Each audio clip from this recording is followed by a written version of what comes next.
We're going to talk a little more race again today.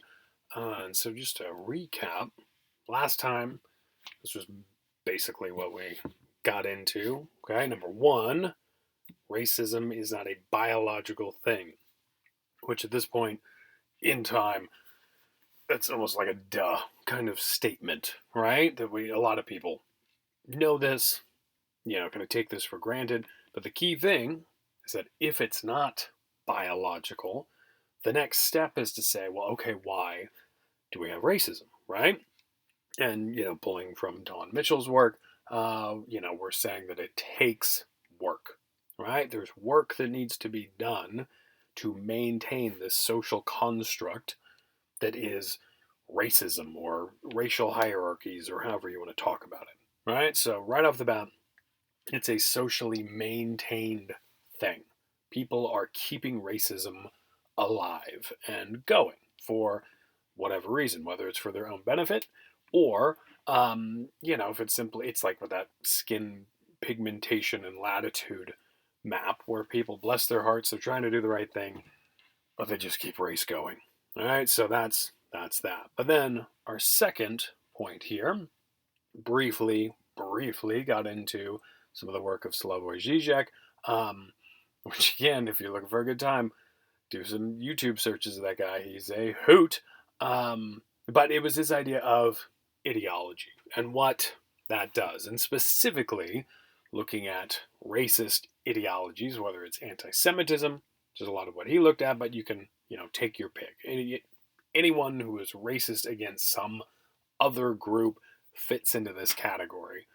But it's the idea that not only does it, take work to keep racism going, but racism does some work. It kind of gives back to those who utilize it, who see the world through these ideologies, and that it helps to kind of shore up the bigger ideology and the thing that might not, be working so well. And a good way to think about that is just looking at, the country right now, right? Here in the United States, in the midst of this COVID-19 pandemic, are staying at home, trying to flatten the curve. We have our economy is not doing well. It's not holding up, right? And so we have this moment of crisis and we're seeing some issues. And you can either I guess there are more than just A and B here, but I'll just keep it simple.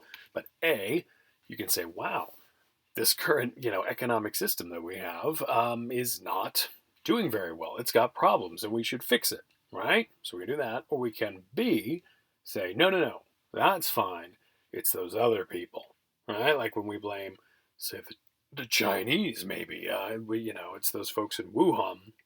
They're the reason this happened. It's not us, it's them, right? So it gives you that scapegoat and it helps you justify some of these other inconsistencies and problems and stuff like that in just, in our everyday lives, right? So that's the work it does for us if we rely on that, if we see the world through this racist lens, right? And then we also talked about the bell curve, got into what that book is, introduced guys like Charles Murray, where it's kind of it's an example of both, right? It's the idea that there is work being done to keep us thinking about, in this case, race and intelligence and how they're biologically connected and all that, trying to make it seem perfectly natural that it's okay for, specifically Black Americans to be taken advantage of or to not be allowed to, do certain things because they biologically can't handle it, right? And of course, if you haven't listened to that, yeah, go back into it. What I'm saying is that's crap. I'm always worried when I'm talking about this stuff, as I'm just kind of rambling on in my little recording area here that I'm going to say stuff that taken out of context sounds horrendous. But yeah, it's the idea that that's complete crap, that this book is garbage. And so, that's the work being done. But at the same time, this is also giving to people who like it, those people who we saw, were putting 4 and 5 star reviews of this book on Amazon. It's helping them as they're hearing this stuff, say, okay, yeah, I don't have to feel guilty about this. All right, I shouldn't be paying taxes to these different programs because it's just a waste because these people, right? And we can, again, put anybody into that category of, those people. In this case, primarily, the real issue with the bell curve is dealing with African Americans, but again, with all of this, replace any different racial or ethnic group in here, and it works, right? That's how racism works. That's why it's such a durable concept. But this book, the work, it's helping to maintain this idea of racial hierarchy, but at the same time, it's making those people at the top of the hierarchy feel pretty good, right? And so it's helping shore up, just how they move about. It reproduces this ideology, and it also protects the existing status quo. All right, so that's everything we covered this far. We got into kind of the root kind of internal ideas of racism. Okay, but then there's another issue, and this is where we get into trouble too. In fact, I'll just move over to this next slide. I put up two comics that, for a white guy, these hit close to home. Those of you listening to this, watching this stuff, you may relate to this, you may not. They're from different perspectives here. But as a white guy, these are just two things that I've dealt with growing up. So the first one, so I'm not racist, but just the most dangerous thing you could ever possibly say, right? Because really, when you start anything, when you preface it with "I'm not racist, but," it's going to be racist, right? And that's the thing. So the guys telling him to be quiet, just accept your racism and never finish that thought. There's a lot of truth to that. And this is where people say like, "Oh, you bring up race, you're called a Nazi." Nah, but it's when you're doing it this way, right? You don't have to preface it this way because that really is you're saying like, "I'm getting ready to say something racist." Don't do that, all right? But at the same time, those people who would even say this stuff might not actually feel racist, right? So we have, people who get just so furious that they're not racist. They don't care about the color of your skin. Everybody's cool as far as I'm concerned, or, I hate everybody equally, or there are different ways to phrase that. So that's a legitimate question, right? Like I've been talking about like effectively neo-Nazis and, Klansmen and folks who are, hardcore professed racists. But a lot of other people, like, Charles Murray himself, to this day says, I'm not racist. And he effectively, like whenever he's getting ready to talk, he doesn't really say it, but he's basically saying, I'm not racist, but, or I'm not sexist, but, or I'm not homophobic, but. That's how a lot of his stuff works, right? But he would firmly deny this concept that he is racist. So we got that going on. And then the other one on the right, where you have the guy asking for just, a black coffee, but the barista guy behind the counter is an African American gentleman, and so he panics because he doesn't want to say the word black, because clearly that's racist. And I get that too. This idea of, not wanting, it comes from a good place of not wanting to be offensive. But quite often when you treat stuff like this, when you treat someone as not another human being, even if your heart's in the right place, you're being just as racist, right? And again, we're reproducing all this racial stuff. But ultimately, with everybody involved with these kinds of cartoons and just in our daily lives, we very rarely run into anyone who is a proud racist, right? I mean, I do have an uncle. Many of us have those, folks that we encounter. Maybe they're in our families. Maybe I haven't been able to see you guys when you raise your hands. Maybe some of you raise your hands when I asked if you were racist. Maybe you feel this way. But for most of us, I'm going to argue, no, we don't think of ourselves as being racist, right? So then, again, what's up with all this racism? Is it really everywhere? Because what a lot of people will do is, we have two sides of this. You can either accuse someone of being racist, which is a very powerful thing because nobody wants to be racist, so it's a great insult. But then you have a lot of people who are, quite often called racist that will say like, you're just playing the race card. This thing here. So this is so cute to look back to when the Tea Party was like a thing.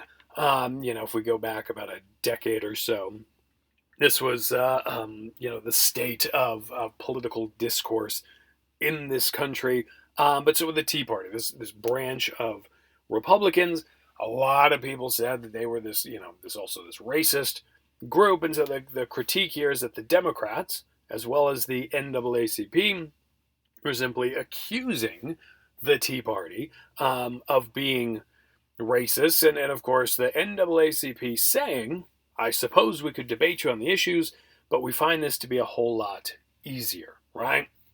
To play that race card. Now we can discuss the idea of drawing the NAACP in KKK robes. That's problematic for a variety of reasons, regardless of how you feel about either organization there. So that's a problem. But it's the idea that so often, especially those on the left, will just, if they don't like somebody, they just call them racist, right? We see that with Trump today, where Trump supporters will complain that everybody just calls him a racist, but he doesn't have a racist bone in his body, and it's like his son-in-law's Jewish, and we throw out these like token minorities and stuff to kind of prove that something isn't the case, and that's where we're at, right? Where nobody thinks they're racist. People like to accuse others, but it's kind of a deal where it's not productive at all. Right? It's kind of the same way with like I would talk about driving, where we all think, if we are drivers, we think that we are the best drivers ever, right? It's everybody else, right? I'm good. When I get behind the wheel, I am perfect. And even if I'm, texting or whatever, which I do constantly behind the wheel, I still assume I'm the best. And so if there's some horn honking or whatever, well, it's those other people, those other a-holes that are doing it, right? Same thing with racists. It's never us. It's always somebody else. Right? But what I want to get into today is to get at this idea that, maybe it's both, true and untrue, in the sense that, yes, it's true that so few people actually identify as being racist. And I also want to say, too, this is not simply, I'm not just talking to the white folks out there. It's kind of everybody, where we have, different degrees of we have racial prejudice against other folks, whether it's, you are a white folk and you don't like, people with brown skin or whatever, or you have the brown skin and you don't like the white folks, or like we have that. We have a whole range of this stuff. But I'm going to say that, yeah, it's true. Most of us don't see ourselves as being racist, but what we need to really be aware of is how we're in this very racial structure and system. Okay, that's the key thing. So it's entirely possible to be, I'll just use myself as an example, as being a white guy who, truly feels that he doesn't have a racist bone in his body. But then when you start to look at, like what I've done, I mean, we'll get into a little bit today. You're talking about stuff that I just have kind of taken for granted, things that I didn't know. And so that's what I've tried to do. I mean, that's how I've approached this topic, is to kind of learn, right? If I don't feel racist and nobody else seems to feel racist around me, again, except for that one uncle, bless his heart. Yeah, that's a story. But we don't have time for him. So yeah, but if nobody really seems to be racist, well then why is race even an issue? Right? Or it's this question of like, God, we voted Obama in. Haven't we done it? And people, genuinely believe that back in 2008, 2009. Today, most people realize, okay, that was very naive, but still, people have kind of argued that. Okay, have we gotten past this? Are we no longer dealing with this racist stuff? Right? And the answer is, no, it's still there. We just got to know where to look for it. And if we look for it and we find it, we see exactly what's going on, well, then maybe we can actually do something about it. Right? And so that's what I want to get into. So I'm going to look at today this whole systemic thing, and therefore this very spatial thing. So we're really going to get into geographies of racism here today. Okay? Not so much looking at individual people and their actions, but kind of the bigger picture. And we'll see how, yes, this has been a very racist society. The United States, inherently racist. And that doesn't mean that, if you say that, you hate America or you're a communist or whatever. But honestly, if you're not saying that, you're not paying attention, right? There's just been racism throughout. The good news is we have the mechanisms in place. We can fix this. We can move past it. And I think that's even more impressive than being perfect from day one, which is what, oh my God, I'm doing a lot with my kids right now. Let me digress a little bit. I'm teaching elementary school with my, two of my kids. One's in what is it, second grade and fifth grade, right? Oh, the fifth grade, like history and social studies curriculum.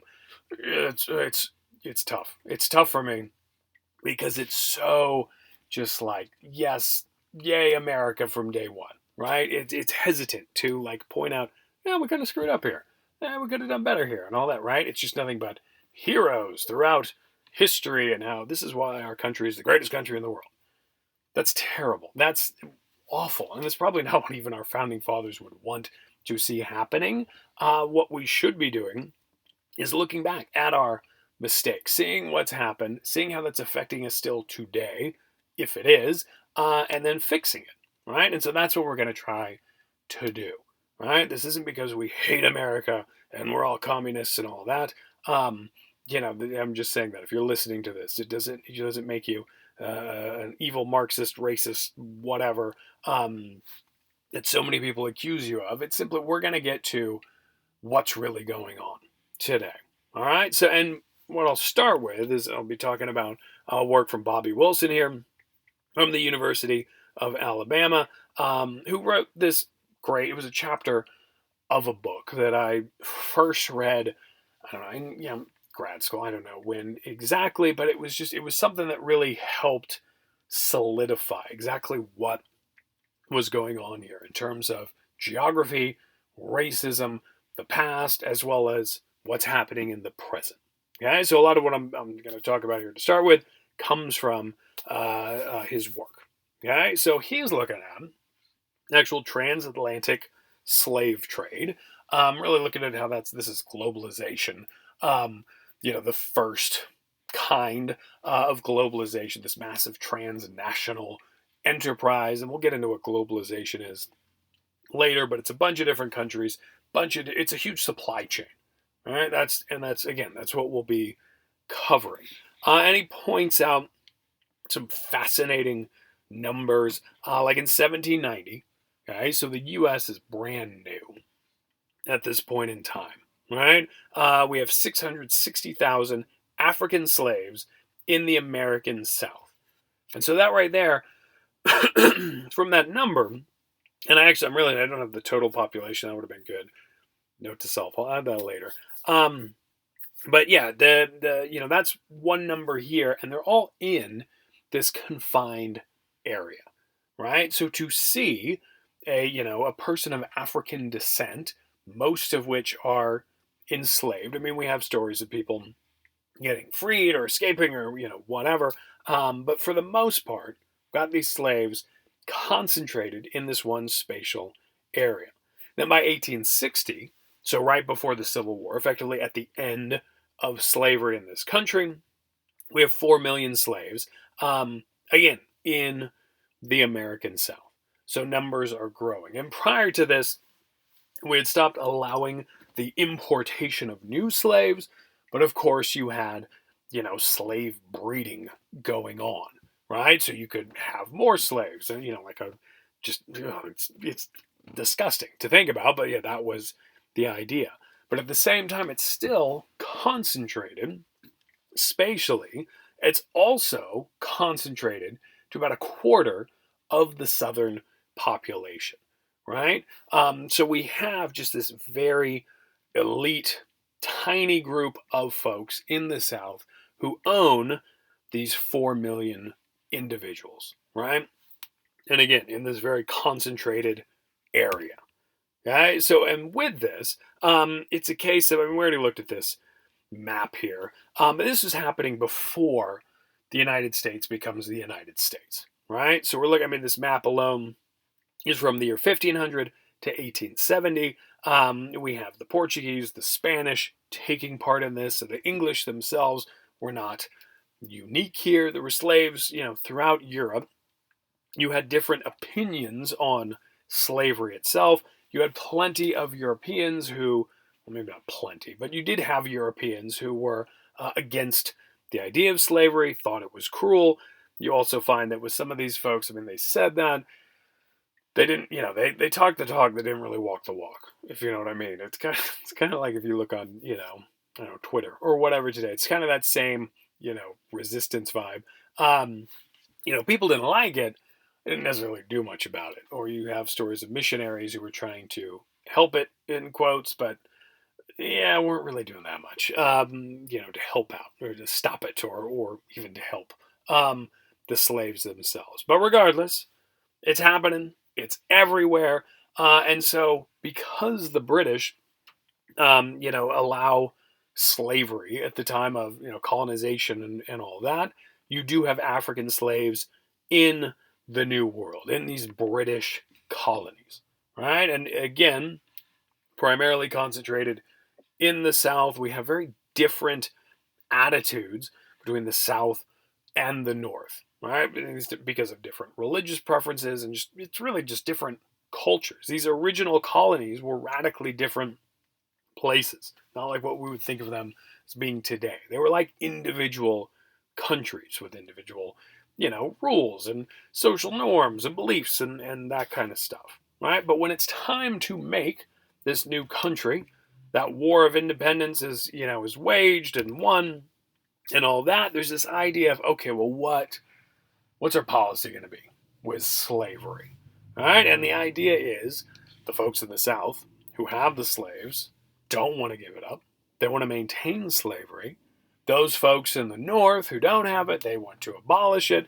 And so there's this back and forth fighting, right? But it's very weird and conflicting. Now, this guy we're looking at here, who's our guy right here, we've talked about him before. I'm sure I always talk about him. My guy, Tom Jefferson. Brilliant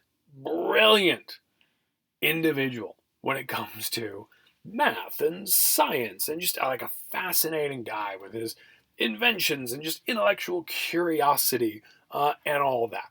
Right? So a cool guy, kinda, because at the same time he's a slave owner, and we love to tell the stories of yes, he had slaves, but he fell in love with one, and they had sex and babies and blah, blah, blah, blah.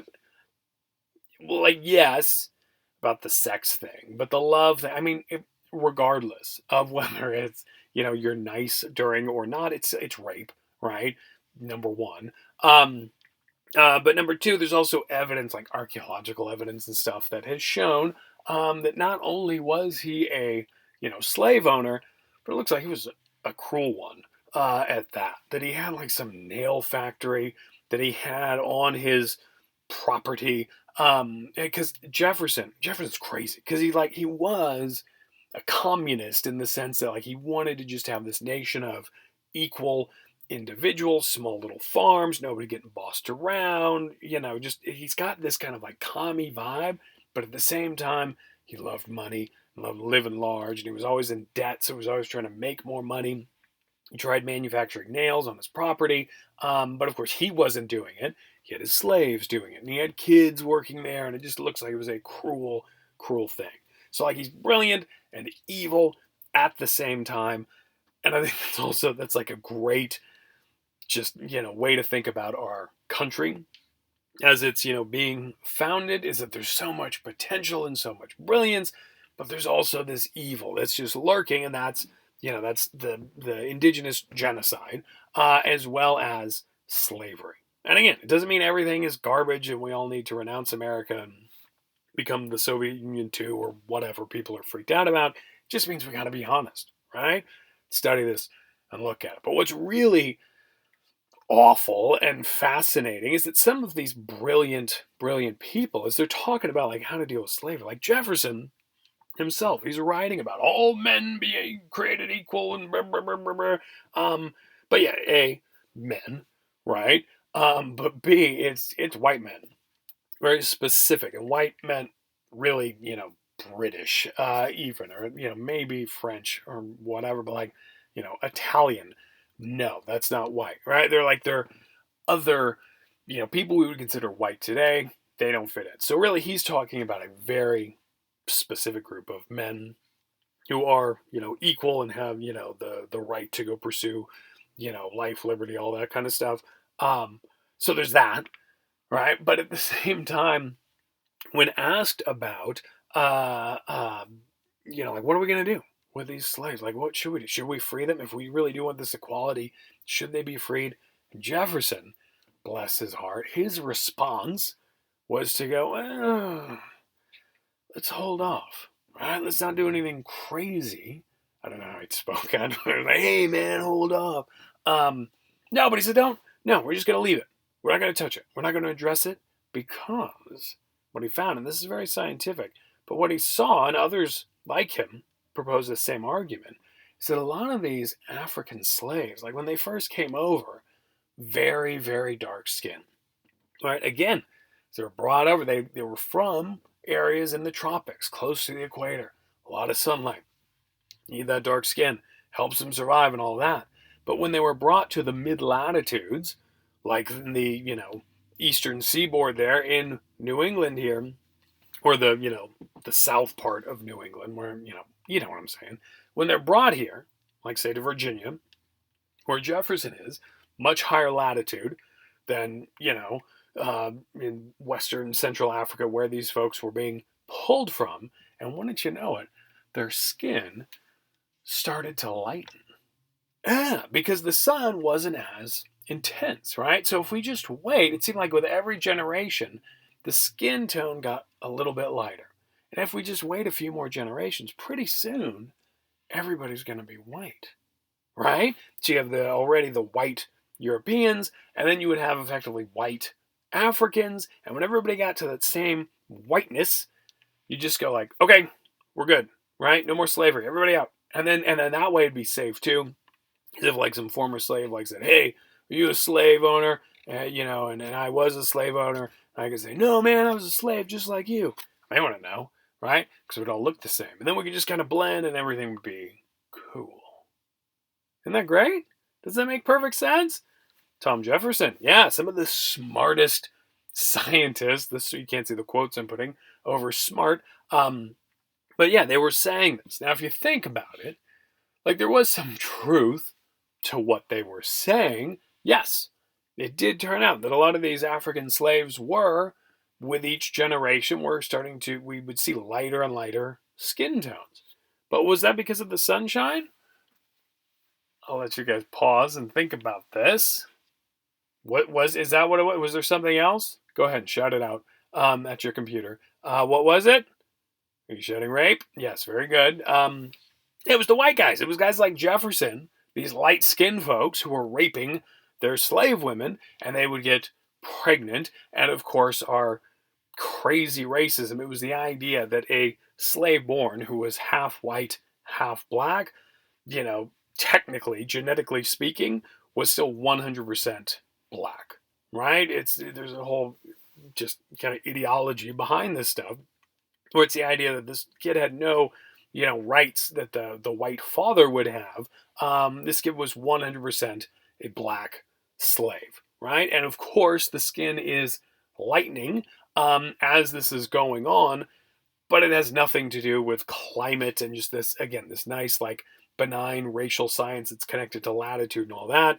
It's rape, right? So these brilliant folks, this is what they're trying to do, and this is why, for about 150 years, the country does nothing about slavery. I mean, there's fighting or discussions and back and forth and all that, but it's going to be the Civil War that finally decides it. And we like to say how, Lincoln was this, the great emancipator, his Emancipation Proclamation, the idea that, slaves will be free, and then we, put it in the Constitution. It becomes, law and the way it is. But it's always important to, Lincoln seems like he was a cool guy. Honestly, like the Civil War wasn't to free the slaves. It was the South broke away, the North, while they were happy to get rid of slavery, the whole point of the Civil War was to, just bring them back, right? To not allow them to secede from the Union. It was like halfway through the war where Lincoln, I guess, said, no, you know what? He was just like so pissed off with this war and all this, just how the South were behaving, that he said, like, yeah, you know what? Right, you don't get to keep your slaves. We win this thing, we're getting rid of slavery. So that, that was the idea. But hey, it worked out. I mean, that was a good thing. Slaves are free. We abolished slavery in this country.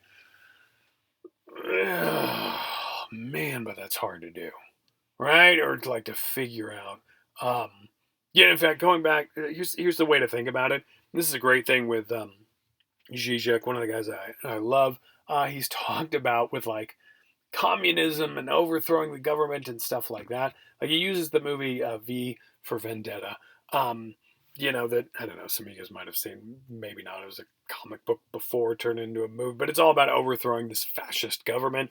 And spoiler alert. If you haven't seen it, I guess pause and go watch it and then come back. But spoiler alert. They overthrow the government and there are explosions and it's awesome and whoa, cool. We're, fighting for the man. But then what G brings up is like, okay, well, what happens the next day? Right? Because there's this like sexiness to, let's overthrow the fascist government or whatever. Same thing with like, yeah, we got to free slaves. But then what happens that next day? That was a real question. What's the actual logistical way of freeing slaves? There are a lot of debates and discussions about this that took place because one attitude was colonization. Let's pack up these slaves, send them back to Africa. All right. Now keep in mind, these slaves, these weren't like new, fresh off the boat slaves who showed up like a few months ago and we're sending them back home. These are people who are removed from Africa for generations, right? And even forcibly so, where they didn't have, cultures weren't maintained, except for like, subtle kind of secretive ways or through kind of this like, stimulus diffusion kind of stuff. So these slaves that were, said to be sent back weren't really African in the sense that you could just, put them back here and they're, perfectly fine. They're going to have perfect lives. But, a lot of slaves were all for it. They wanted to get out. And a lot of, racist white folks were happy to get rid of them. Didn't want to be living next to these people with the same rights or whatever. And so we see places like Liberia, Sierra Leone, some of these West African nations, even, Liberia, you can hear it in the name, right? Liberty. These are colonies for former slaves to try to, start a new life in Africa. So we've got that going on there. But that's a problem, right? So this whole thing, like we have emancipation, that's great, but the whole problem with it is, okay, what do you do with the slaves now, right? So we can send them over to colonies, but wait a second, who's going to do all the crappy work, right? Who are we going to take advantage of in society? That's not going to work. And so this is like with the South, this is what they're discussing here. The North, the slaves didn't really live there necessarily. Every African slave is still, a descendant of African slave, African American at this point, is in the South, right?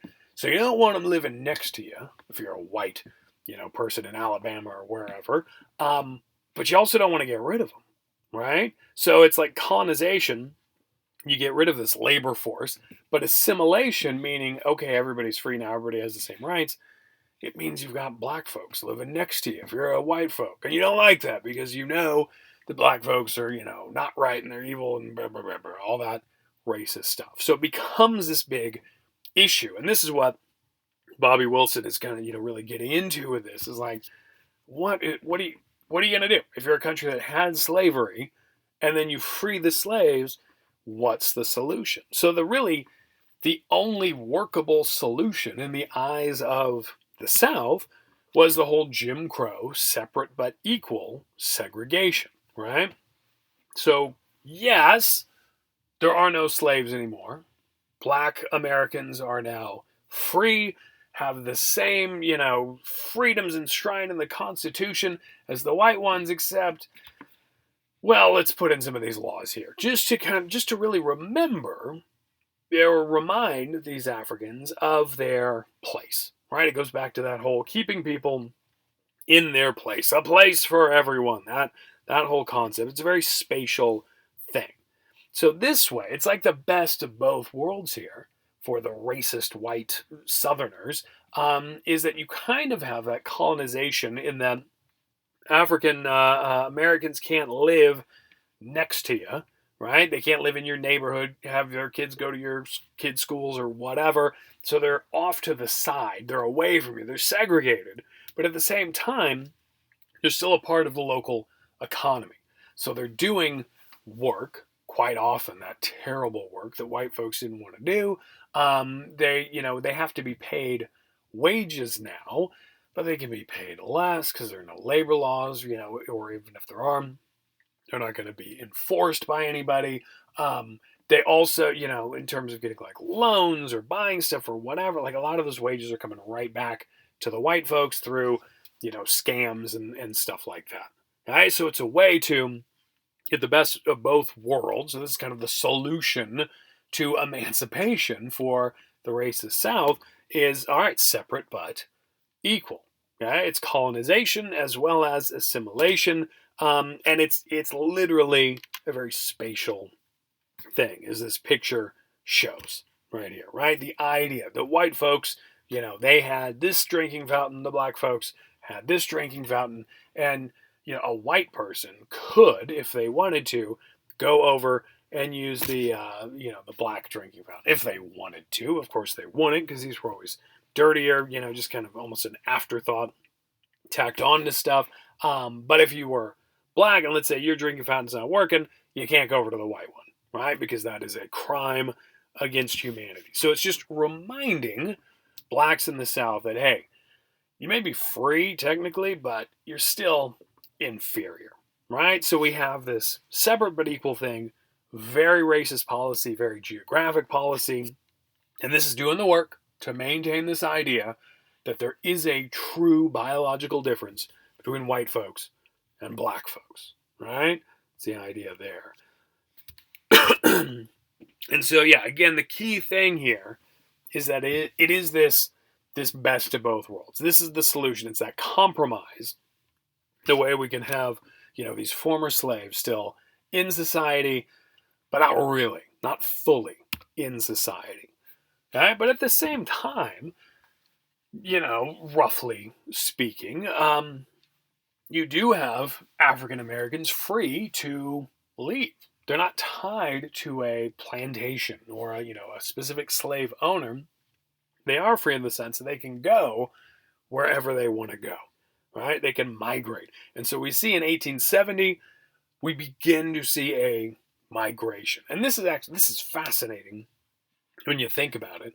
I guess if you're a white guy like me, who never really thought about it growing up in Northern California and, always having the textbooks that are just saying like, ain't America great and all that stuff. But really, prior to the Civil War, again, black folks are just in the South, right? And so, you kind of take it for granted that we have African Americans all over the country today, and you have some cities that, have a higher percentage than others and all of that, but still, folks are all over the place, right? And that, same can be said for, Hispanic Americans and Asian Americans and everybody. But really, there's this conscious moment at which this happened. So it's in 1870 when you start to see black Americans leaving the South and heading to the North. Okay? And it's a migration to the industrial North. It's going up to places like Michigan and Ohio, places where we have factories, right, that need workers. And there are a lot of newspapers advertising and, industrialists from the North advertising in some of these Southern newspapers, effectively saying, hey, we don't care what color you are. We're not as racist as the folks down in the South. So and it was phrased like, if you're sober and hardworking, come on up, you can have a job. And so there were plenty of folks in the South who said, that sounds great. This place sucks. I'm getting out of here. And of course, there were plenty of people who didn't do that because it was, scary, to leave. Even if your home, land is not great, it's the only one you know. And it's not like, education wasn't great for slaves. You don't have a lot of resources. You don't have savings to rely on or whatever. So plenty of these slaves, former slaves, still stayed in the South. But we do see this migration up to the North, right? With this hope of going on and seeing, having a new start, right? So this is right after the Civil War. This takes place. We also see it around World War One, and then later World War Two.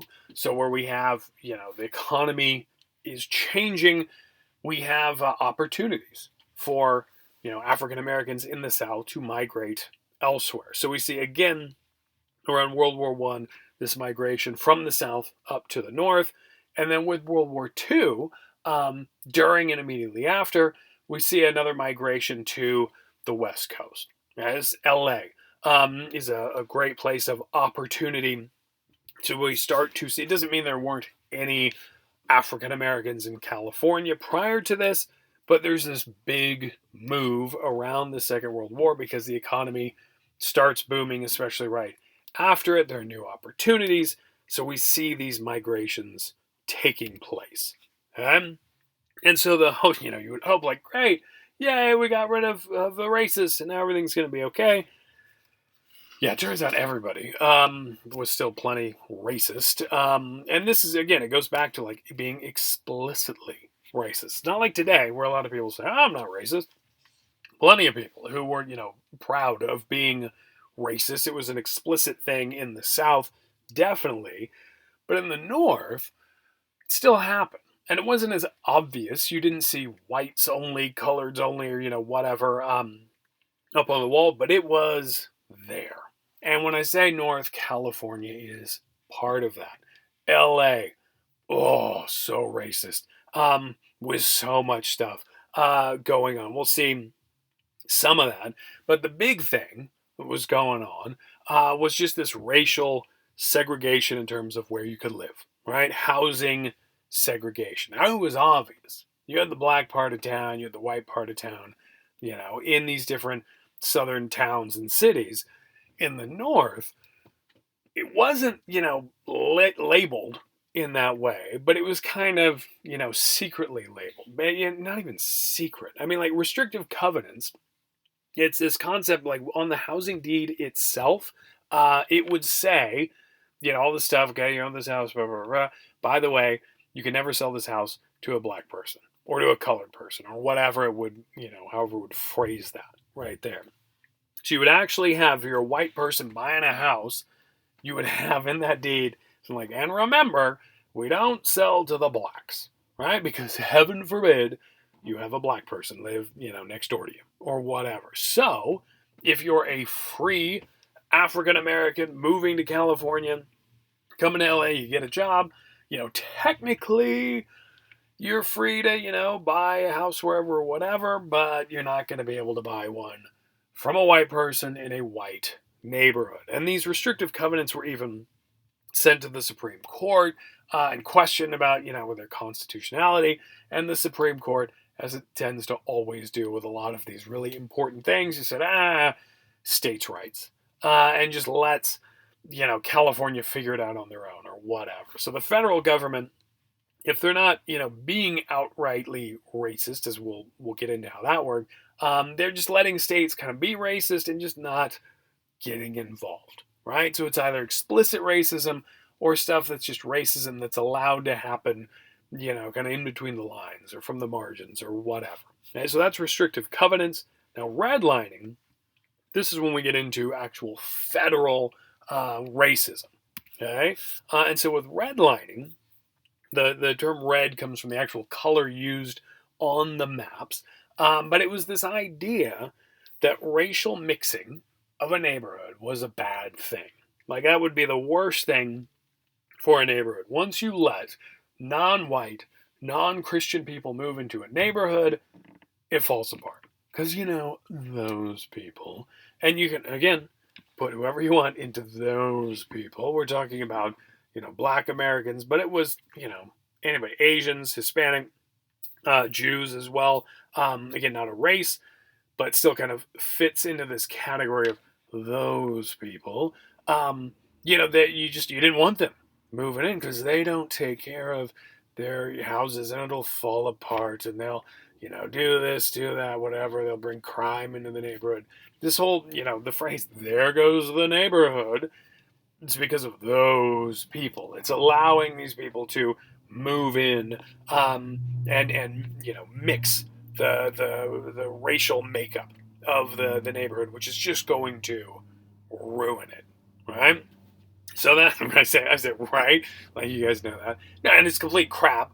But this is the belief, that is in fact the case, right? And so with this redlining, it comes from actual maps, that the federal government produced. It's all part of the FHA, the Federal Housing Administration. We'll talk about this more when we get into suburban housing and suburban geographies and how that's different from urban geographies. And we'll cover that at the end of the semester. But it's the idea that the federal government got behind assessing neighborhoods and kind of regulating things like property values and therefore property taxes, and that would help kind of redo loans and stuff like that. And so it was a whole way to make it easier for average Americans to buy a house. Okay, and we'll get into that. And this will be important because this is one of these moments of crisis in America. It was done in response to the Great Depression, which seems like so far away.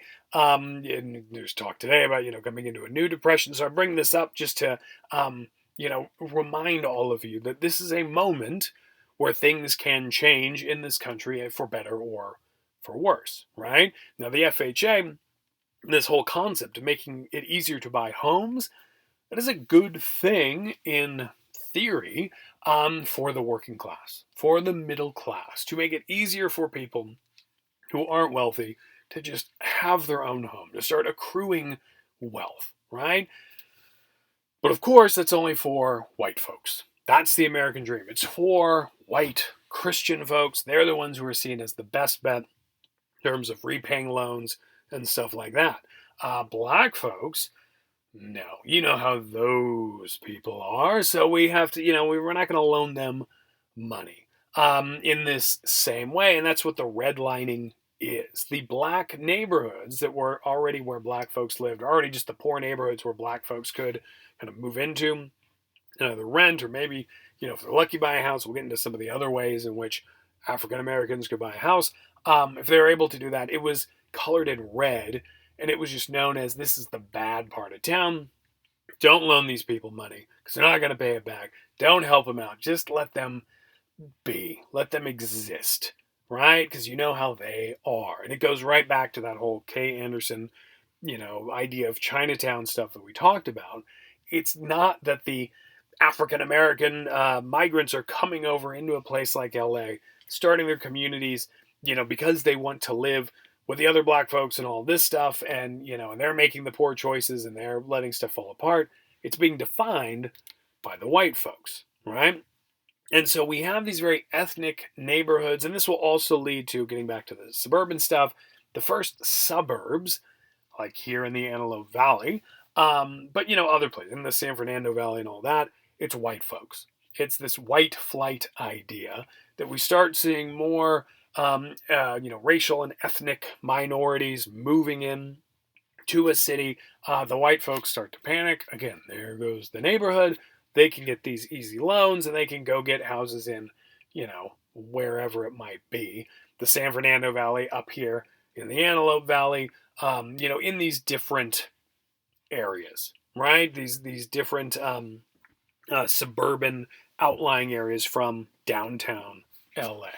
And it also, this is, to bring it back to the bell curve here, just that idea of gated communities, because you don't want all of these single women that are stupid making babies and they're going to come, for our brains. I don't know exactly what the thought is, but it's the idea that, of course, intelligent folks are moving into these gated communities farther away because, because of those people, right? It's the same thing. This has been going on for, decades, really centuries. Again, if we go back to Malthus, and all that, but it's always that idea that you let these others come into a place, it's going to fall apart. We need to protect it. And if we can't protect, what we have here, we're going to figure out a way to move out over to this place and start Lancaster. That's it. And that's unfair. It's not that Lancaster was founded by racists, except for some very specific communities that exist. I was talking to one woman who, another professor, faculty member at ABC, who has a house in this specific neighborhood, and she was saying, like, yeah, this whole thing. I don't remember exactly which one it is, so I don't want to say to label one group. So basically, anything built before the 1990s around here pretty much has this vibe of this. But it was the idea that it was built for white folks, and they have these restrictive covenants, I guess, still out here on some of these original deeds of some of these houses, right? It's this way to escape the other, those people. All right, here's a map of LA. It's one of these FHA maps, and so the area in red, that's that red lining, right? That's where we have just completely black neighborhoods. And so the way it goes, you can see the legend down here in the lower left corner. The green, now they call it here first grade. And there are other ways to look at this, or they have other labels here, but the red was always bad. But so that green, first grade, those are wealthy, white, Christian folks. Those are good Americans, right? So this map, looking at that, if I'm applying for a loan from a bank and I live in that green zone, yeah, I'm going to get a loan and I'm going to get a favorable rate, and it's going to be, just fantastic for me. Okay? Now the blue, that second grade area, is where, it's like, middle class white folks, right? They're not super wealthy, but bless their hearts, they're trying. Those good white Christian God-fearing citizen, God-fearing, the right kind of God, if you know what I mean. Those folks in LA. So, okay, we'll give them a good loan too. Yellow is where it's like, well, we got a few white folks. Then we got some Italians, Mexicans, others, some Jews got in here, whatever. And obvious Jews, not ones that could fake it. So that's where it's getting risky. We'll give them a loan maybe, but it's going to be at a higher rate. They're going to have to pay back a lot more money to be able to take this out. And then red was like, forget about it. All right. All blacks, no, just let them suffer, right? Just let them do whatever. It's not our problem. It's how they are. We'd love to help them, but they got to learn to help themselves first, or, whatever justification was used, right? So this is where redlining comes from. It's that official segregation. And there's something, I'm just thinking about it as I'm talking about it. I don't know if you've seen, there's the Eddie Murphy Saturday Night Live sketch where it's called White Like Me, where he puts on white makeup to spend the day going around as a white American, right? And so he goes around, and I won't ruin it for you if you haven't seen it. It's hilarious. But the scene in the bank, that's funny. That's where I'm gonna Google that after I get done talking to you. But where they're just giving him money and all this stuff. I mean, it's hilarious to look at. But what makes it funny is the fact that it's not too far removed from what this country has done throughout the 20th century, right? For the last, century, basically, this is what the country has been doing. If you're a white person, easy to buy a house, easy to, get that American dream. If you're a black person, it's impossible. It's just not happening, right? Because of the system, right? No matter how, non-racist you think you are as a white person or whoever in this country, you're in a country that is allowing this racism to take place, right? And we need to make a change. Now, hopefully, you guys by this point have read The Case for Reparations by Ta-Nehisi Coates. If you haven't, click on the link, read it. It's a long one, but it's a good one to really get into this whole idea of just what has happened to this one group of Americans, right? And so this, from it's a long article, but just read it and grow up. What else are you doing, right? You're stuck at home. Read the article. But he's talking about Clyde Ross here, this guy we see in the picture. Much older, but I'll just read a little of this here. So, from the article, when Clyde Ross was still a child, Mississippi authorities claimed his father owed $3,000 in back taxes. The elder Ross could not read. He did not have a lawyer. He did not know anyone at the local courthouse. He could not expect the police to be impartial. Effectively, the Ross family had no way to contest the claim and no protection under the law. The authorities seized the land. They seized the buggy.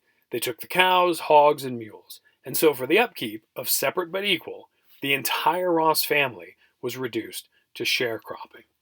And sharecropping is the idea that the family's still doing farming, but they're essentially paying rent to an actual land owner, right? So they don't own property anymore. Whatever the way in which you can actually make money in terms of farming or really doing anything, you have to own the property itself. They don't have this anymore. They have to do the sharecropping, which is where you're renting the land, renting the ability to be able to use it. But it was never good for these black sharecroppers in places like Mississippi. They're always getting screwed, right? There are no legal protections there to help these people out, right? So whether his dad owed $3,000 or not, it's almost irrelevant at this point because he would have no recourse if he didn't. Or even if he did, nobody's going to work with him. They're just going to seize the land right away. It's a very different place. Again, separate but equal. It's assimilation and colonization. You're part of the economy, but you're not, right? So the family is stuck. And eventually, Clyde Ross is going to find himself in Chicago. So up in Illinois, in the north, after fighting in World War II, which is another discussion for another day. Just this concept of fighting for a country who hates you. It's amazing to me. But, like I said, for another day. So we don't have any of this official, so it's, late 40s, 1950s, whenever he actually gets there, we don't have official Jim Crow segregation, right? And the civil rights movement takes place in the 60s. That's when we get rid of all this Jim Crow stuff, legally, anyway. But so it's in between there. So he's not in the racist South, but he's in a place where it's still racist, right? It's still there, and you have redlining going on in Chicago. This is happening all over the country, right? So for Clyde Ross to buy a house, he can't go to a bank, as anyone today technically could do, regardless of race and gender and all this stuff. Back in the late 40s, in the 50s, even if you're a vet of World War II, we've got the GI Bill and all that, he can't just go into a bank and say, yeah, I'd like to buy a house. Here's what I'm going to put down. And, I need to take out this money and all that. Doesn't work if you're black. Just doesn't, right? Because it's a racist system. And it's a federally mandated racist system. The entire country has decided this is how life is going to be. So, if you're black and you want to buy a house in a place like Chicago, this is what you have to do. All right, so again, from the article. And Ross had not signed a normal mortgage, so he actually buys a house, okay? He'd bought, on contract, a predatory agreement that combined all the responsibilities of homeownership with all the disadvantages of renting, while offering the benefits of neither. All right, Ross had bought his house for $27,500. The seller, not the previous homeowner, but a new kind of middleman, had bought it for only $12,000 6 months before selling it to Ross. So that's huge. I'll pause so you can do the math right there. In a contract sale, the seller kept the deed until the contract was paid in full. And, unlike with a normal mortgage, Ross would acquire no equity in the meantime. If he missed a single payment, he would immediately forfeit his $1,000 down payment, all his monthly payments, and the property itself. All right, so that idea of, responsibilities of home ownership meaning he's got to take care of the house. There's no landlord to call if something breaks or whatever. But the disadvantages of renting, which is the whole idea that if you get, you miss a payment or whatever, you have no equity, you have no wealth that you're gaining from this, right? So it's a very, very awful situation where he's paying into something, and keep in mind too, he's paying in, over twice what this house is actually worth, right? And he has to do this. And if he doesn't, if he misses one payment, if he's late, whatever. I mean, think about what's going on right now with this COVID stuff, and talking about mortgage moratoriums and these things. If you had this going on at that time, or somebody was in this situation right now, you couldn't pause. Wait, if you're out of work or whatever, you'd just be screwed. You'd be homeless, right? So this is a horrendous, awful thing. And so with the book, or the essay, the article, the case for reparations here gets into this stuff. And so I do read through. There's more to it than that. And they do talk about a lot of these on contract owners, fought back, and it's kind of, there's kind of a good story, but kind of not. I mean, it's a complex thing, right? And there's a video, like I'm not going to play this stuff here, but you can hear Clyde Ross himself speaking, and you can just get a sense. I mean, it's just amazing. Everyone, regardless of background, ethnicity, race, whether you feel you're racist or not, you should see this stuff just to get a sense of what life was like for American citizens, for vets, the people who we claim in this country to say, oh, the most important, and thank a vet for their service, and that kind of stuff. You can see that it was only some vets, like my grandfathers who fought in the war. They were seen as heroes and celebrated today, still, and all that. Whereas if you were a black soldier, you came back to just these awful, awful conditions. So read through that stuff, watch the videos. It's fascinating. But then this whole thing, the case for reparations, is he's setting up this story to say, like, look, black folks have been screwed by this country, whether it's slavery itself or after slavery. It's just all of the ways in which white Americans have taken advantage. And white Americans meaning not just like individual racist Americans, but just white, the government. It's a white government, and you could argue it still is today, or maybe not. Again, that's something we can talk about. But if you look at throughout the 20th century, it's a white government, right? That's really working for white Americans.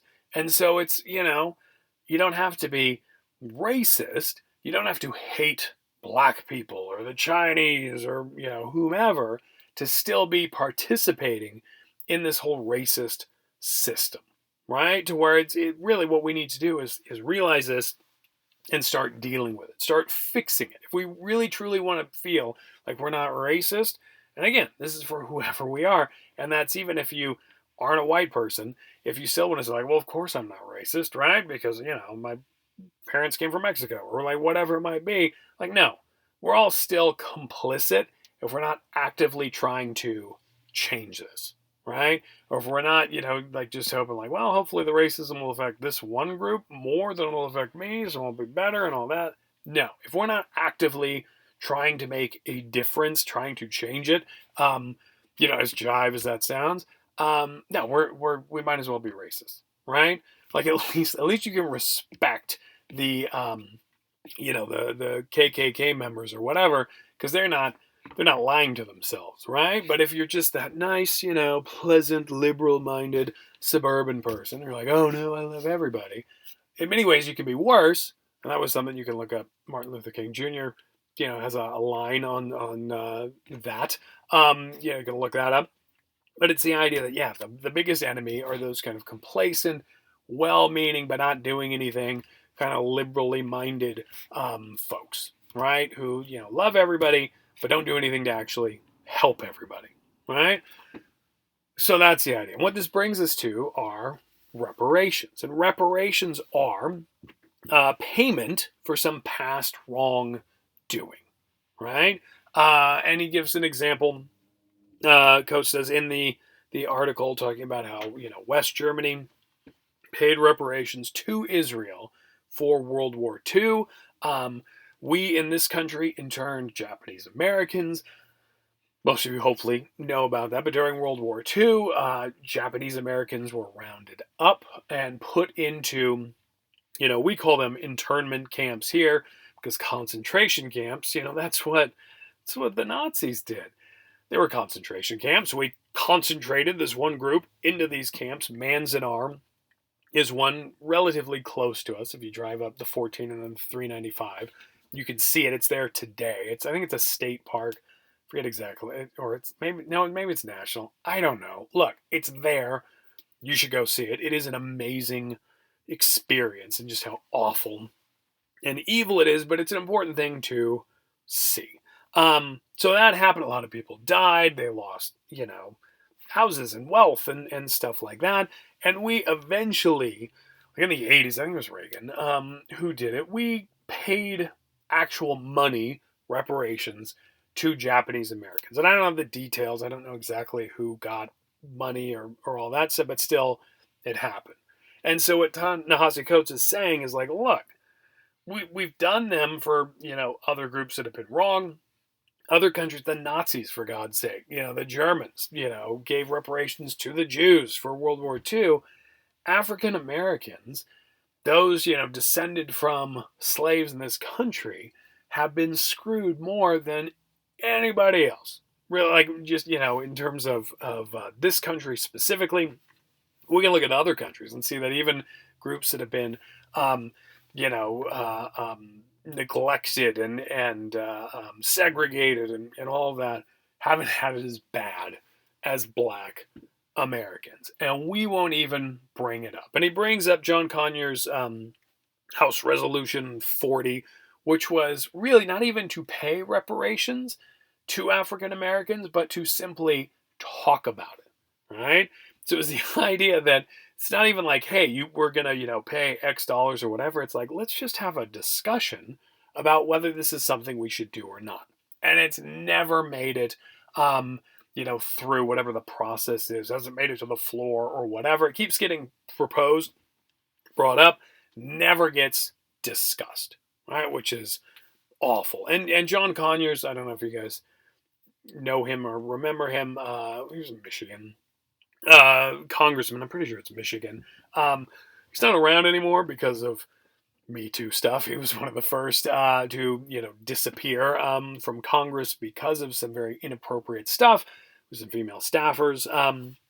So he's no longer there, which is a real shame. And that doesn't mean that reparations, therefore, are irrelevant or whatever, just because he was a predator. It's unfortunate. Another Congresswoman has brought it up. Sheila Jackson Lee, I think, is still the one from Texas. She's still, and I haven't been up on this stuff, but has taken up this bill. But it's just simply to study the effects of paying reparations. What would that mean for African Americans, for society in general, right? And so with this, like here's a quote from the article, okay? But I believe that wrestling publicly with these questions matters as much as, if not more than, the specific answers that might be produced, right? What Coates is saying with this is it's not really irrelevant what happens at the end of this process, but just the fact that we as a country refuse to even discuss slavery, segregation, economic predation, basically, from a systemic level on African Americans. We won't even talk about it. So what does that say? Like, just the act of us saying, yeah, you know what? We were wrong as a nation. We made some horrible, disgusting choices. Let's talk about that. Let's just talk about the way forward, right? Coates is saying that's the most important part right there, right? And hopefully, we can figure out some equitable, fair way to help out African Americans who have been wronged by this stuff in the past. But really, that most important moment is for our country to just simply say, yeah, let's let's talk about this, right? And we won't do it. And to actually give reparations, he's saying that this would mean a revolution of the American consciousness, a reconciling of our self image as the great democratizer with the facts of our history. Really saying if we were to do this as a nation, we could, actually hold ourselves up as being this exceptional nation. Like all these myths that we tell about, what this country is about, and I say myth not to say that it's not real, but just we have these stories that we tell about the American dream and people being equal and reaching for your dreams and anybody can do anything and all this stuff. These stories we like to tell. Some, it happens to some people, doesn't happen to others.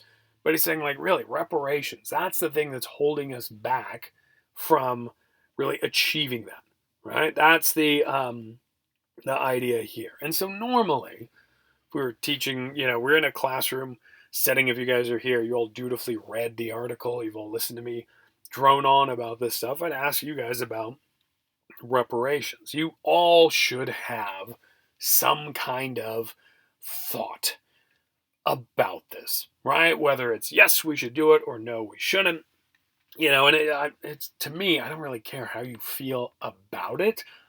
Just that you're thinking about it, right? And so for some folks, I know, just talking to past students about this, some people say, yeah, absolutely, right? In fact, there's one student a few semesters ago, he cracked me up because he was one of several African American students in the class, and I just said, like, how many people think there should be reparations? And his hand shot right up because he's thinking, like, yeah, I get some money.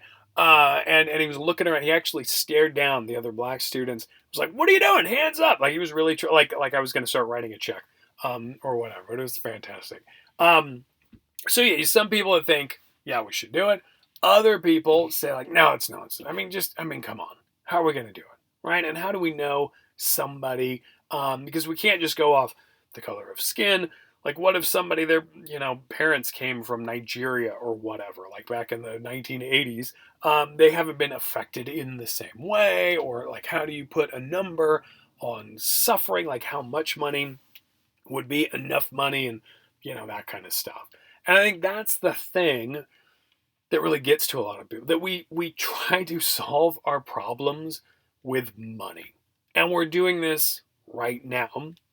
Or apparently, I don't think it's shown up to anybody yet, but apparently, if you make a certain amount of money, or less, you get the check for what is it supposed to be, like $1,200 or whatever, coming your way from the government to try to just help us out during this economic crisis. And for a lot of people, especially in urban areas, the complaint has been like, yeah, that's great. That's like half of my rent.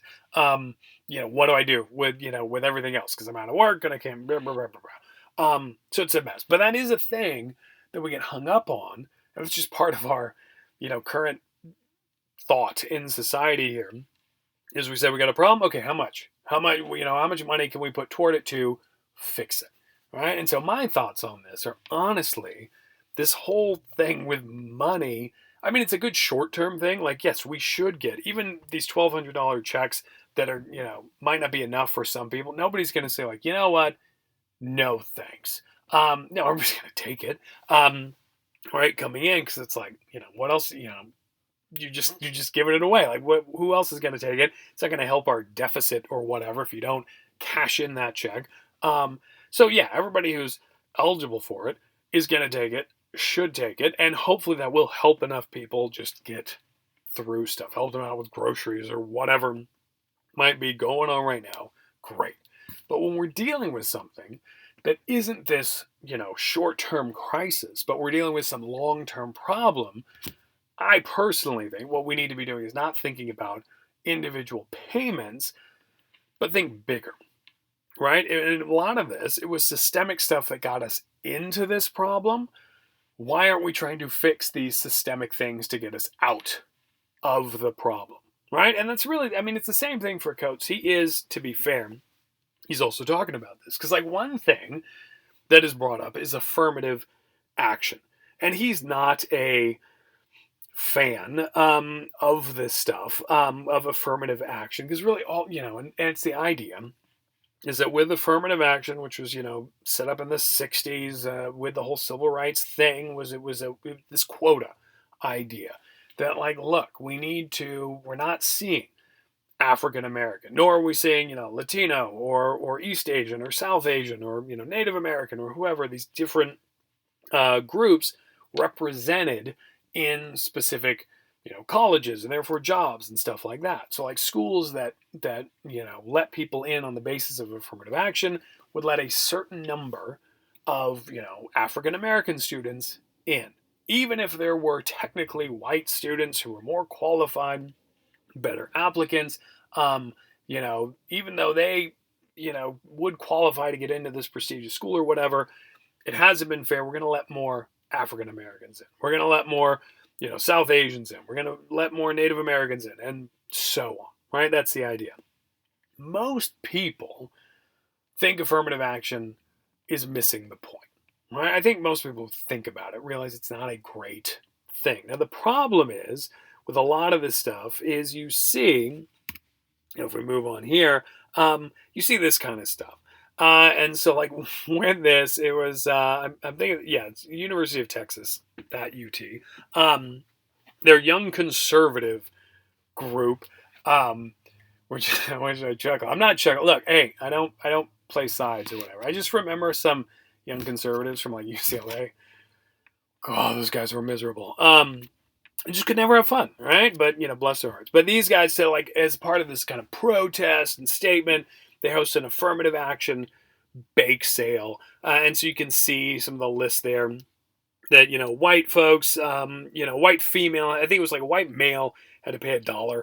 White female, 75 cents. African American male, 50 cents. African American female, 25 cents. And so it's adjusting based on how, disadvantaged a specific group is. And what's funny is, like, Native American free, honestly, just by itself, it's kind of like, yeah, that actually seems totally fine. But what they were doing is saying, like, how unfair this is, and I don't know. It's a good question to ask. Like, do they have a point? Are they missing a point? What's actually, going on here? But I think really, and what Ta-Nehisi Coates would say to something like this is, this is overlooking the fact, like, the reason why Native Americans, have been offered stuff like this free is because they were murdered by Americans, right? Like, and there's no denying that it was genocide that took place. And so we get hung up on this, like, oh, look how unfair it is today, right now, for me, that me as a white male have to pay more for something than these other groups. But what we're missing, in terms of the point is, why? How do we get to this point today? What historical events led to the need to help other people out? Right? That's kind of the ridiculous thing here. But people get hung up. Again, it's on me right now and not the past. And so we can see other things. I put in a bunch of, like, cartoons and stuff in some of these talks, mainly because that's how my brain works. But it's a quick way to look at some of this stuff. But you can see, in terms of admissions at a college, you have the one, racial minority who is allowed in.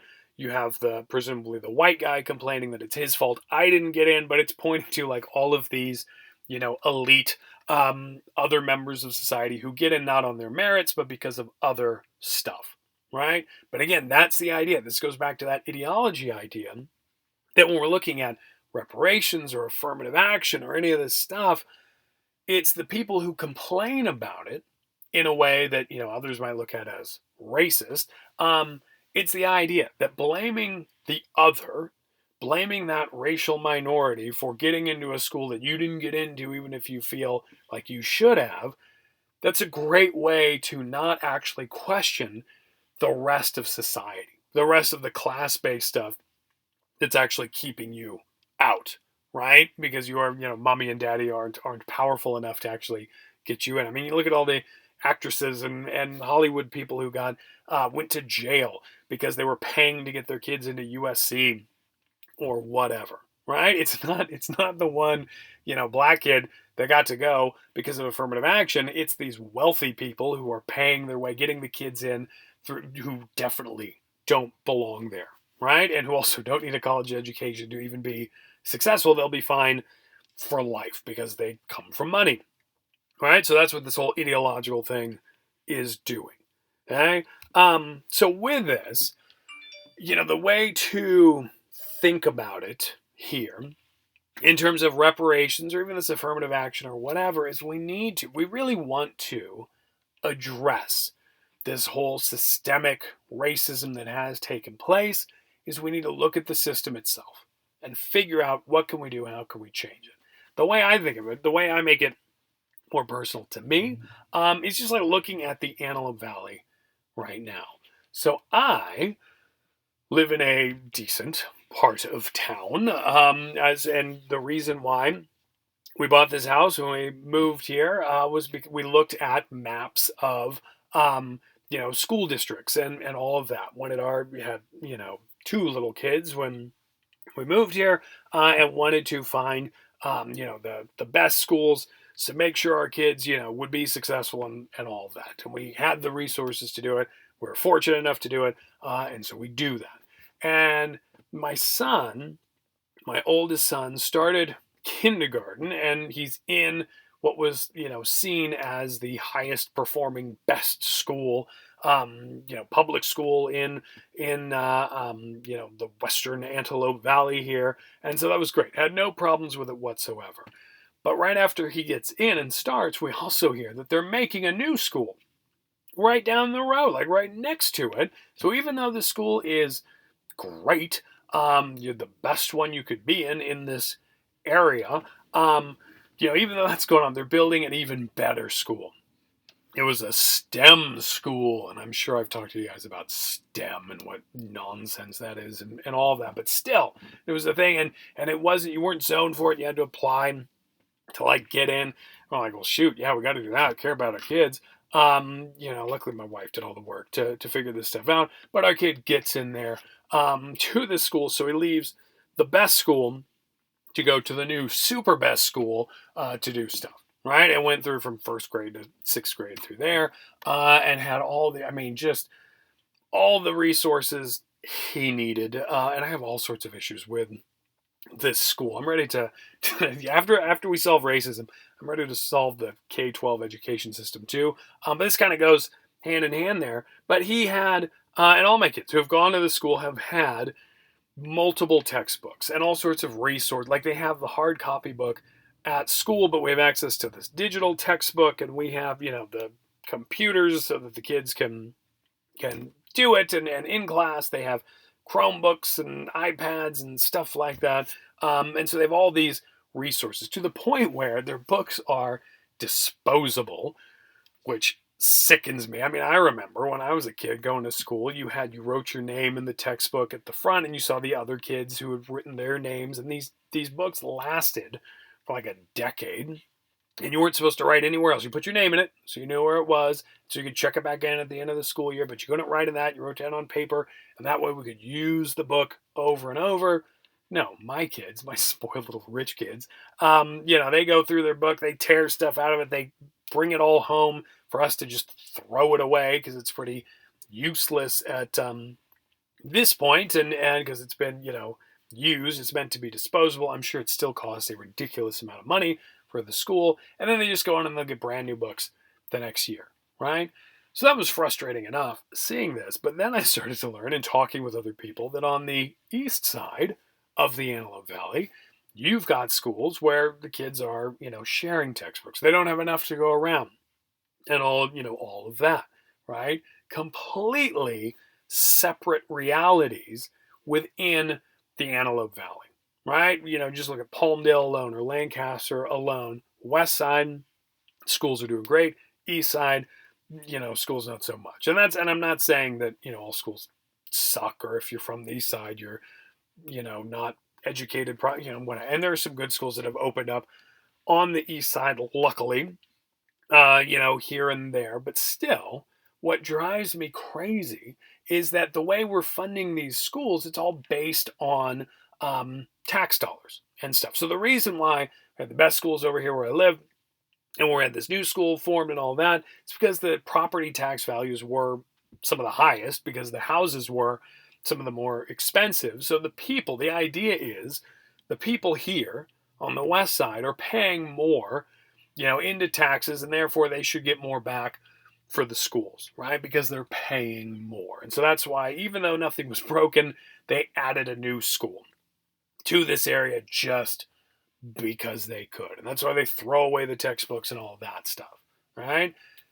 The problem, though, if we go back far enough, is we see that the people who are able to afford these high property taxes and have the high valued homes and all that stuff typically are those who have benefited from the very racist redlining in the first place, right?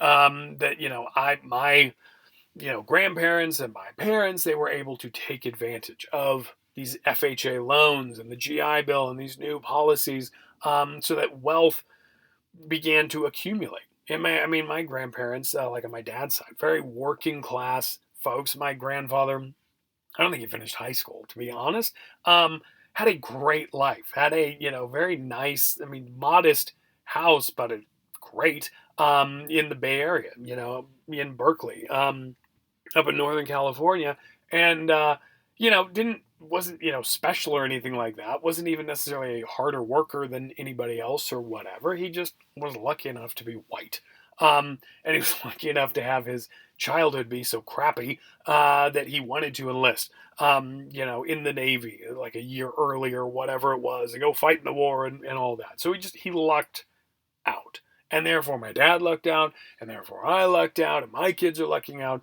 and all of that. It's a luck thing. So the reason why my kids can go to this good school has everything to do with my skin color. Even though I've never, been racist or, had a slave or whatever it might be, I'm taking advantage of this white privilege, right? That's the idea here.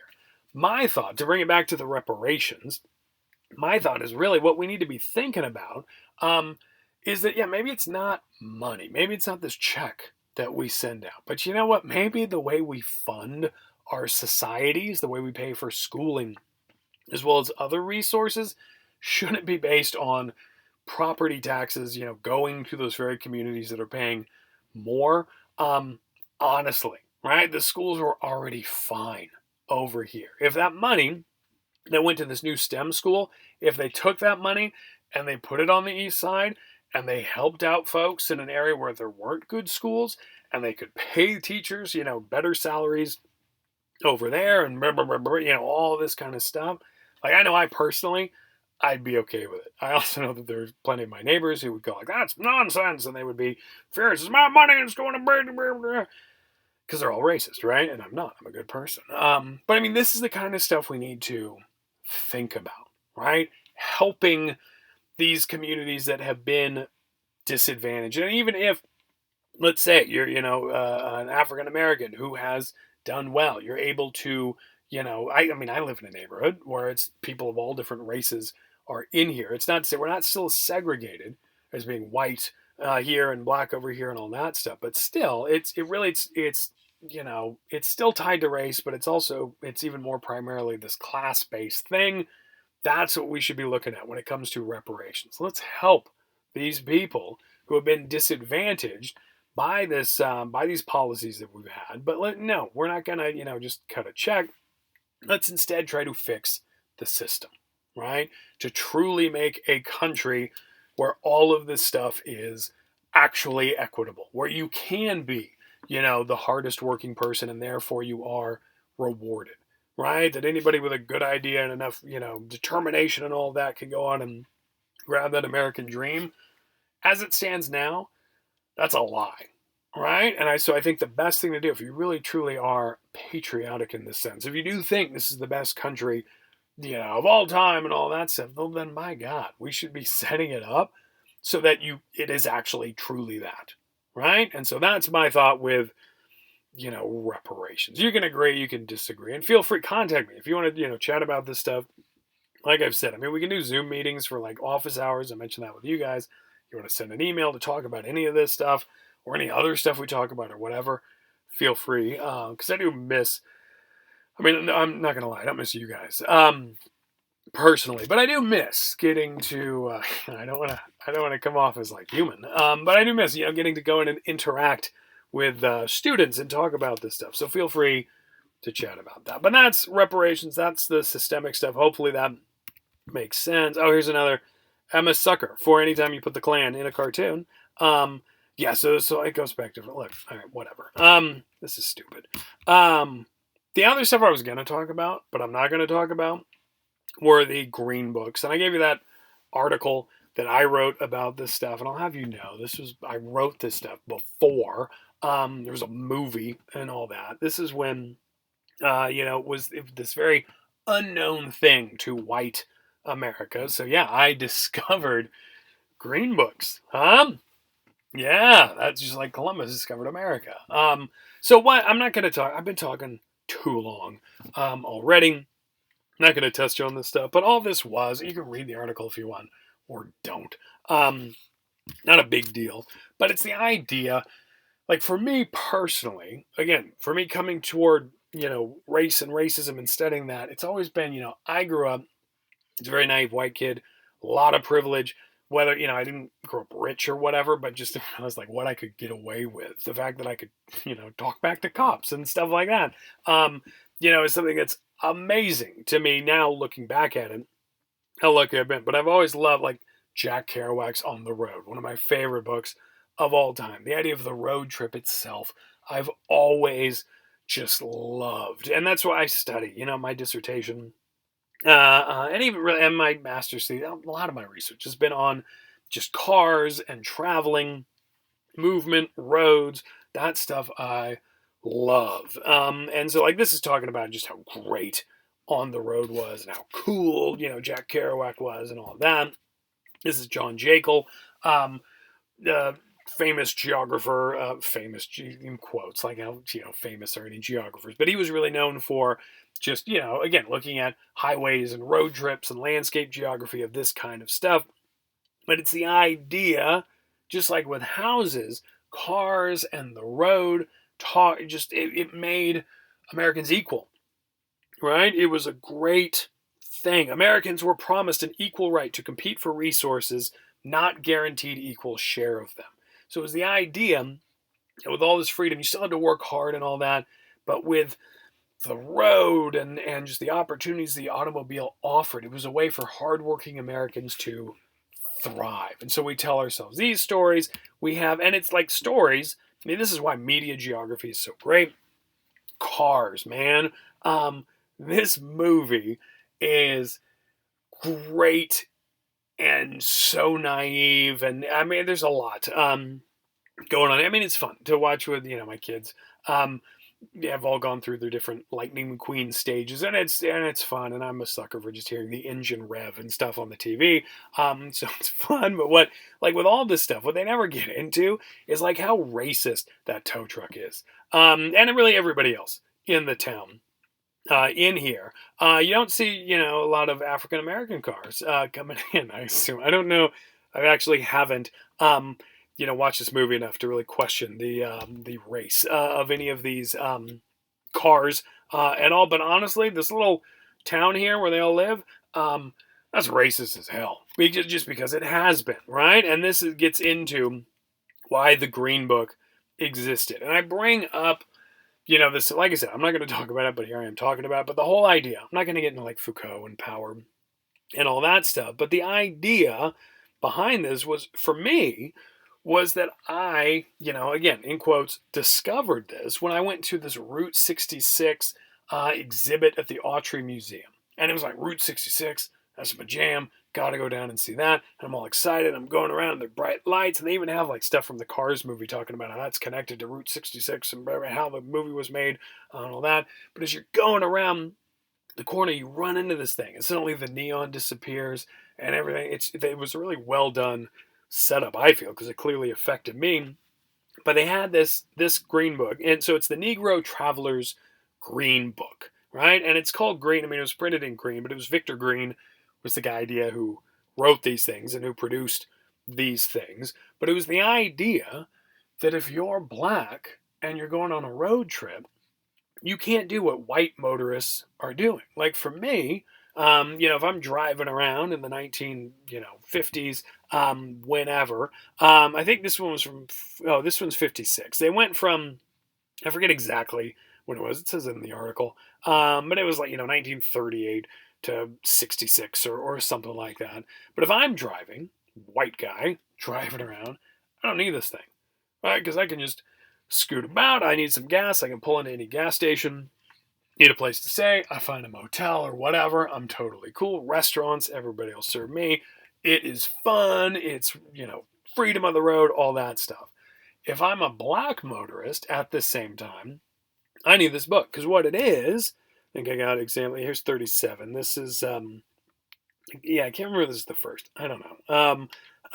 But it's the idea that this thing, here we go. Well, I'm going to have a list of hotels that aren't racist, restaurants that aren't racist, gas stations, mechanics, stuff like that, who aren't racist. Because if I'm black and I pull into the wrong service station, I could get murdered, right? It's as simple as that. So for me personally, the reason why I wrote an article on this, the reason why I started looking at it, and I wrote it, I really tried not to be that, white guy discovering stuff, but really just more of like, this is enlightening to me. And then I was trying to read through this stuff. Like I wanted to share this with other white folks in an effort not to say like, look what I discovered, but really say like, oh my God, we are assholes, right? Like just this whole idea of Jack Kerouac and freedom and, the Cars movie and all this stuff. Like, oh my God, white folks, rein it in.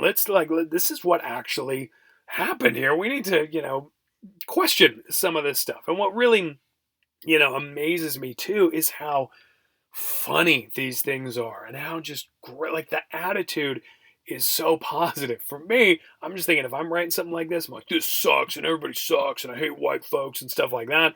And maybe it wasn't like that because it wouldn't have been allowed to be printed. But still, there are jokes. There's this positive look toward the future, and people talking about quotes that like this. The Green Book was seen as a way for these black motorists to get that American dream, right? So it's not like it was clearly there was racism for freedom of the road and buying houses and stuff like that. But for people who were writing the Green Book and using this, and it was a way to, it's always going to be the separate but equal thing. But this might be our way, fellow African American motorists, to, to get what white folks have, to move forward into the future. I mean, it's just amazing to see how positive still people were, right, with this stuff. So that's the idea. We don't look. My God, I'm exhausted. I got to go in and do more math lessons for my second grader and all that stuff. So there you go. There's some spatial component of the race stuff. More stuff in here. I think. Look, did we solve racism? I think so. Being a middle-class white guy, I feel really good about what we accomplished here in these last two lectures. I feel like my future is bright. Okay, maybe that's naive too. Look, here's what you got to do. This is in terms of race, it's gonna be awful. For years to come, we see examples of that. You can have 2 steps forward and then a step and a half back, and it seems like you never make full progress with some of this. But I think, which is why I've studied a lot of this stuff, like the real key, and hopefully what you guys can pick up from this stuff is to look at the history, right? Look at how this stuff worked and kind of get, beneath that surface level, not focus on the people who are screaming racist stuff, but like get into that federal policy, get a sense of how stuff has been stacked against certain members of society and, enlighten everybody to that and try to fix it, right? That's the best we can do. And that means instead of saying like, oh man, life sucks, instead of posting stuff online where you're like, oh, racism sucks or, whatever, we got to do stuff, right? Whether it's through education, whether it's through actual, writing new policy, trying to make and enact changes. right? That's the best we can do. And honestly, as I keep saying, I think to you guys and other, I don't know, I'm saying it to anybody who will listen to this point, we're in this incredible historical moment right now. This is when we've made good changes in this country, when everything starts falling apart. We've been fortunate in, with the Great Depression, with the World Wars. We've had some good stuff come out of it. We've also had some bad stuff come out of it. So we've got to be aware as we kind of emerge from our homes. We've got this disease under control. It's going to be a perfect time to get working on, on a new system. And a lot of that, it's an opportunity to deal with a lot of this past racism and to get to a point where we can finally say, enough with the racism already, right? Where we actually are equal and everybody does have a fair shot. We're not there yet, but we could get there. All right, that's my pep talk for the day. Stay safe, stay healthy, stay inside, all that stuff. And I'll talk to you guys later. All right, bye.